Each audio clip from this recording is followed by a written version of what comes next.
আসসালামু আলাইকুম। আজ আমরা দেখব finycollection.com এ কিভাবে নতুন প্রোডাক্ট অ্যাড করতে হয়। প্রথমে আমি চলে এসেছি finycollection.com। যেহেতু আমরা প্রোডাক্ট অ্যাড করব, তাই আমাদেরকে অ্যাডমিন প্যানেলে লগ ইন করতে হবে। আমি অ্যাডমিন প্যানেলে লগ ইন করার জন্য লিখছি finycollection.com/wp-admin। দেওয়ার পর আপনার কাছে চলে আসবে একটি লগ ইন পেজ। এখানে আপনাকে ইউজার নেম এবং পাসওয়ার্ডটি দিতে হবে। ইউজার নেম পাসওয়ার্ড দেওয়ার পর লগ ইন করলেন।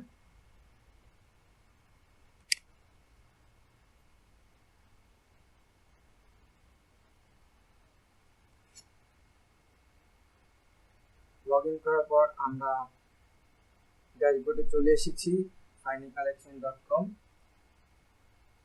এখন নতুন প্রোডাক্ট অ্যাড করার ক্ষেত্রে আমরা যাব ওয়ার্ডপ্রেসের টুলবারটিতে এখানে রয়েছে নিউটা আপনার ক্লিক করার পর আপনি এখানে কয়েকটি অপশন পাবেন। এখান থেকে আপনি প্রোডাক্ট ক্লিক করার মাধ্যমে নতুন প্রোডাক্ট অ্যাড করতে পারেন।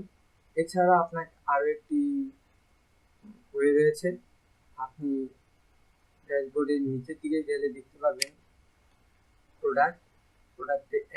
প্রোডাক্টে ক্লিক করলে আপনার অ্যাড নিউ প্রোডাক্টের পেজটি চলে আসবে। এটি অনেকটা দেখতে অ্যাড নিউ পেজ এবং অ্যাড নিউ পোস্টের মতোই। আপনি এখানে দিতে পারেন প্রোডাক্ট নেম, লং ডেসক্রিপশন প্রোডাক্টের, এছাড়া product category, product tag, feature image, product data এবং সর্বশেষ প্রোডাক্ট শর্ট ডেসক্রিপশন।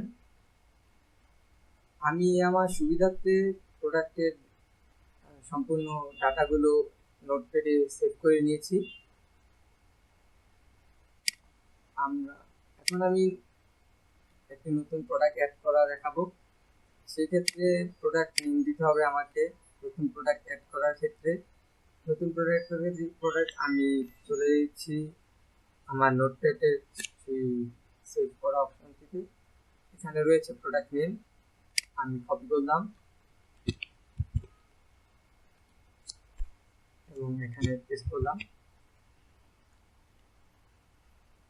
যেহেতু আমি ডেসক্রিপশন দেব, ডেসক্রিপশনটি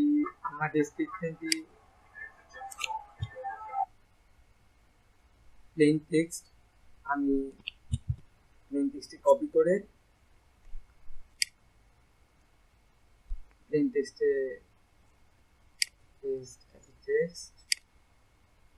ওকে।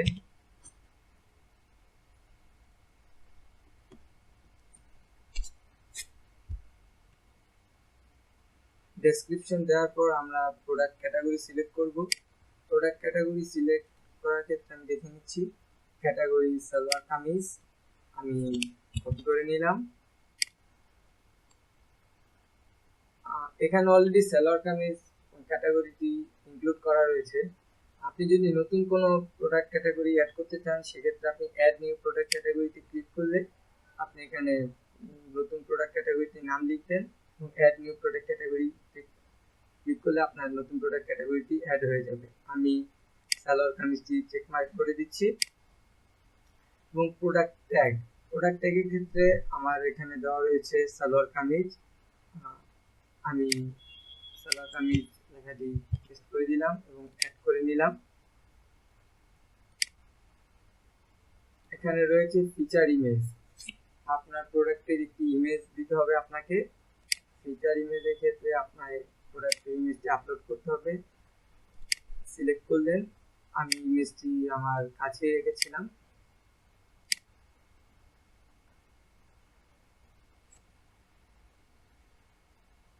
আপনি ইমেজটি আপলোড করার পর আপনার ইমেজের টাইটেল, ক্যাপশন, ডেসক্রিপশন দিতে পারেন। আপনি এখানে ইউআরএলটি অটো ক্রিয়েট হয়ে গেছে, আমি আর দিলাম না, আমি সেট করে দিলাম।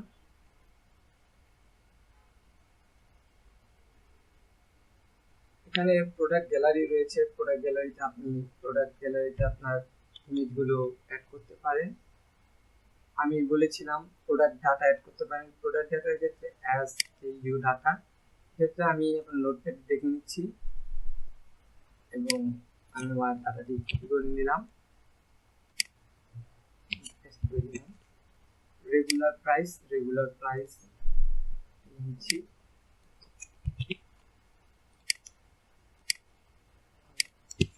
দিলাম।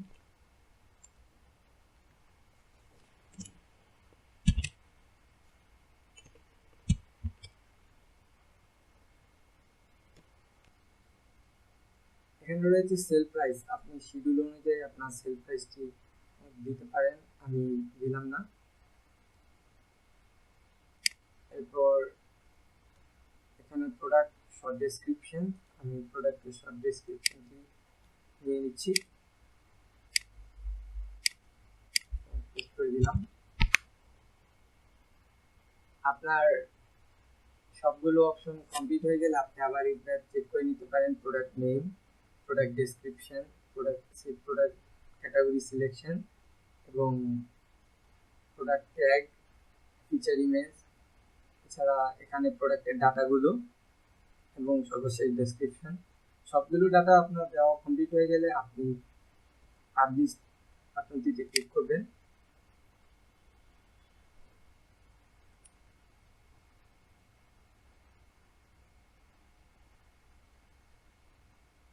প্রোডাক্ট পাবলিশড, ওকে। এখন ভিউ প্রোডাক্টে আপনি ক্লিক করলেই আপনার যে ডাটাগুলো দিয়ে আপনি নতুন প্রোডাক্ট অ্যাড করেছেন সেই প্রোডাক্টটি দেখাবে। ওকে, আমাদের প্রোডাক্টটি চলে এসেছে। আমরা এখানে দেখতে পাচ্ছি এখানে প্রোডাক্টের ইউআরএলটি হোম সালোয়ার কামিজ এবং প্রোডাক্টের নাম, অ্যাভেলেবিলিটি। এসকিউটি আমার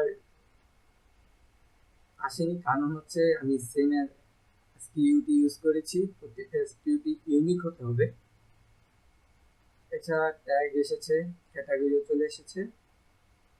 এভাবেই আপনি আপনার প্রোডাক্টে নতুন প্রোডাক্ট অ্যাড করতে পারবেন আপনার filemecollection.com। আর এভাবে অ্যাড করার মাধ্যমে আপনি কাস্টমারকে দিতে পারেন better shopping experience. Thank you.